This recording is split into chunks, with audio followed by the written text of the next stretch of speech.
দুইটা পাপড়ির মাঝে এই যে পাপড়িটা আমার এক্সট্রা আছে, এই পাপড়িটা কিন্তু এই ফুলটার সঙ্গে অ্যাডজাস্ট করে দিতে হবে।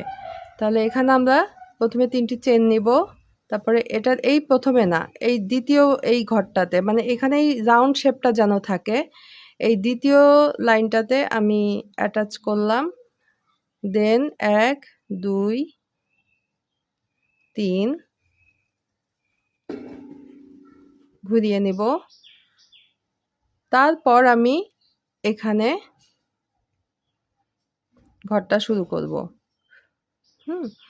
এই যে পাপড়িটাকে আমি অ্যাটাচ করে দিলাম, এখানে কিন্তু যাতে এই জায়গাটায় কোনো গ্যাপ না থাকে।